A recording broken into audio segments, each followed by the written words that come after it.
Hello, welcome back. Long time. Um, so a lot has been happening. Um, I'm gonna explain what you see on your screen right there, but yeah, I've been gone for a while. Um, I moved from North Carolina to Michigan, so this is the first time I've been able to record in the past 3 months.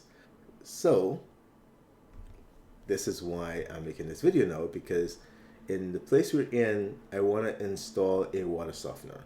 So I'm going to be installing um, this Fleck 5600 STX water softener. So there is I don't know what kind of tank you call that, with some kind of thing in it, some granulars or something. And then there's this head part here and the control for programming when regeneration happens, all that good stuff. I haven't done all that yet, but um, this is the plan. Actually, today is when I'm gonna start actually trying to get some of this done. And so this is the salt um, and brine tank. So basically, you put salt in there, and then it creates like a brine and uses that to flush the system. But before I get too far, um, this is the space that I'm working with. So I'm literally standing at the door to this room. This is the water main that is coming in here. There's a shut-off valve there before it reaches the meter, and then there's another shut-off valve after the meter, and then it goes up. So this is a 1 inch service pipe, then copper, and then it goes to 3/4 inch, and then it branches here at the top at its T joint, and to the right it goes off to the rest of the house, and then to the left it goes to a spigot that's um, outside the house, to the side of the house there. I measured this with my caliper, and the outer dimension is like 0.86 inches or something like that, 0.86 inches. And checking with Gemini, it says, well, yeah, that's the outer dimension with the inner dimension. That's consistent with the inner dimension of 3/4 inch, which is what this looked like. It didn't look like half inch. I'm going to be converting from copper to PEX, and I'm going to use PEX B. Now, based on my little bit of research of like a minute, PEX A is a little bit more flexible and retains memory. PEX B is more rigid, and so I think because my stuff is going to be outside here, not in walls, I kind of want something more rigid. I'll try and probably tie things to the wall or something, screw things and anchors and stuff to try and support it. But I think I want something more rigid. Makes more sense. So, all right, let's see. So I need to get this in this room, and the door is, I'm standing at the door, so I don't want to put anything right here as soon as you walk in the door. And thankfully I have this drain, so that's great. So this is a basement, if that wasn't obvious. But um, and so I think I'm putting it here in this area. And this pipe is coming in about 1.5 feet away from the wall here.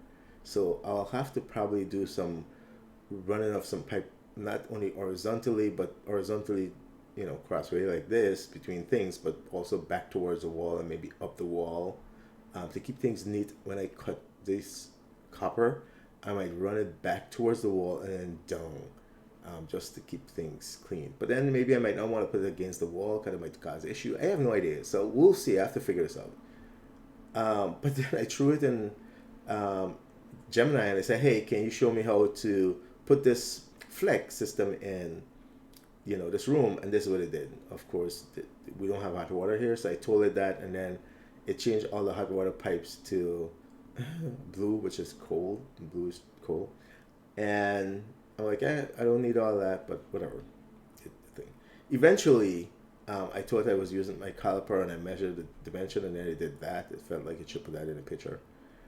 But eventually, I took this image and I drew off these lines, and I said, hey, can you remove the pipes where I've drawn like with this red pencil? it Let me see what, yeah, it didn't quite do that. It still left the pipe at the top, but it removed the one at the bottom. So we'll start with this. So let's start with this image now. And so what I'm thinking is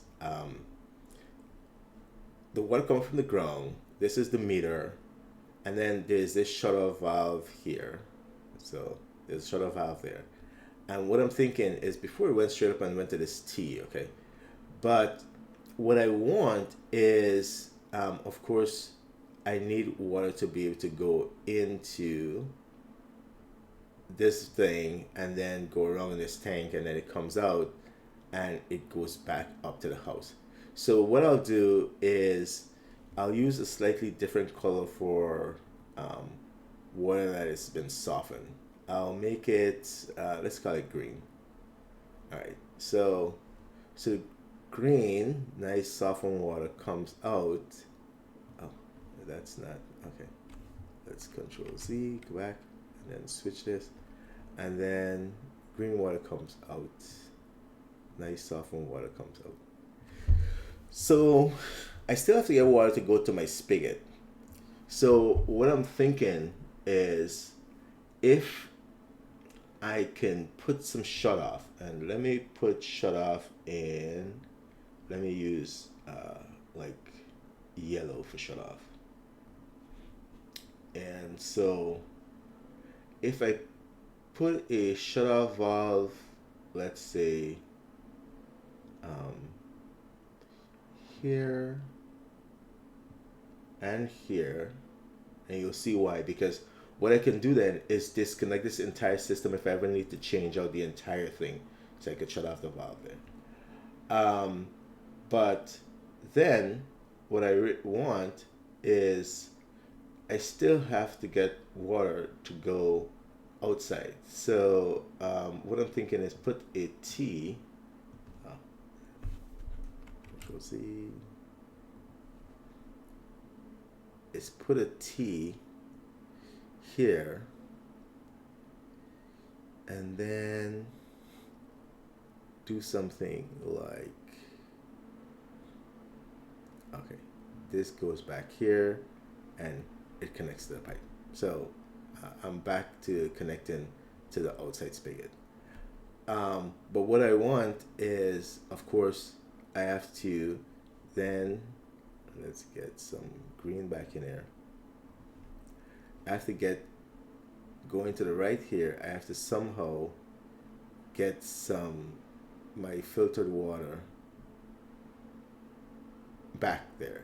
So I'm thinking that I'll do something like this. Okay, but that's not enough. Remember, I have these two shut off here, and what the reason for those is that I could just think I'm gonna bypass. Like you could just turn these two knobs, and then the water just come in and sort of go right back out, and it doesn't go through the tank. But that still requires that you leave part of this system in connected to your house. So I don't want that. So that's why I put in those two my own shut off.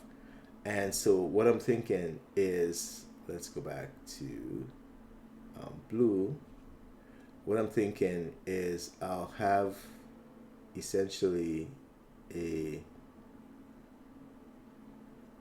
T here,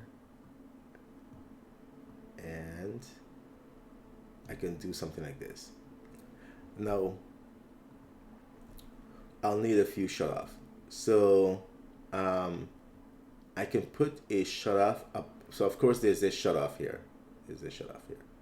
And this shut off which is it operates the way that it does right now. If you remember, there's one before the meter and one after the meter. But if I turn this off, turn this, water goes turned off from my entire house and the outside. But what I'm thinking is if I put a shut off valve here, I can still feed my outside if I want, if for whatever reason I want to turn off water completely to this whole thing. But I can also put a shut off valve here, and then I can turn off water to the outside. And so once I have this here now, well, what is, if I connected it, actually connected like this is a T. If I can, there's another T. If I connect it like this, then I'll have unfiltered hardened water going there plus, thing. So I need another shut off here. And so now it's complete where I could open this, open this, open this, and then close this, and then the water would come up, go up here, then and go outside, come up, go up here, go across, go in here. These are open, in here, filtered or whatever, softened, come back out, bam, and then go into the rest of my house. And if I ever need to work on this system or disconnect it, I close these, and then water, these are open, come up, open, and then I open this, because if I close this, water doesn't go through, and then I just open this and then water go bam and goes up here and go into the house. But it would have traveled back here, but because this is closed, yeah, no problem. And like I said, this thing does come with its own bypass that happens somewhere over there. So let's say I was to put in that bypass. I'll say it. So this has a bypass that you can do here. But once you connect this system, you'll have to keep their bypass if you ever want to change this out. And if you really want to just take off the entire system, then now you have to turn off your pipe here so you can work on this. And so this is an overkill. Like, I don't think you really need to have this extra, this. I don't even think you need to, you could keep it simple and don't even do this whole bit here, so that you can just come in here, a T goes up to the outside, and then a T goes across and go into this thing, and then back out, and it's just easier. So you could save yourself a lot of trouble and money if that's an issue, and you want to save parts and so on, and time, and you just keep it super simple. And so, given that I'm taking this on for the first time, I should really just do that. And if I really need to work on the system, just cut off the water, period, to the entire house, both inside and outside. But I'm an engineer, and nothing is worth doing if you don't over-engineer it a little bit. I say that now, and then when I start working on this, I'll realize that, oh, this is a mess. No, I'm just showing the water, but then there's some conversion happening, right? There's going from copper to PEX. And so, let's see, let's pick another color. And so copper to PEX, I'm going to use this purple color. And so somewhere here, I have to convert this thing, and I'm thinking about doing like a coupler, C-O-U-P-L-E-R, coupler, that goes from copper to PEX, and then of course I'll need one here. Now there's some right angle ones, there's some straight ones like I use at the bottom, so I'm thinking I can just use the right angle ones here, and the way I don't have to use like two, like, you know, a straight one and then a right angle here, because I still need to go up here. So so if I do these three couplers, two 90-degree elbows and one straight one, I should be able to go from do the transition from my copper to PEX at these location with those purple location, and this is all PEX. The blue is PEX, the green I just used to show filtered water. Now this tank, the water goes in there, goes in, gets, you know, softened, come back out, and then from time to time it needs to clean this system. So that's what you use the salt for. And so you put salt in here, so you know, there'll be some salt in there. Let's put salt in white. And so there's some salt in there, and at some point it's gonna fill this up with water, and then fill it up with water, and then it makes brine, and then I think it pumps it back into the system. I don't know if it pushes the thing, fresh water out, pull back in brine water to flush this thing, but eventually there's a pipe here that I think like needs to go to the drain, and then there's also an overflow from this that, you know, you'd want to put in the drain just in case there's an accident or something overflow. So I think that's how it works. I haven't done this yet, so we'll see. So this is just my idea, and I want to share with you guys. All right, so that's it for this video. Well, take care. See you in the next video. All right, bye.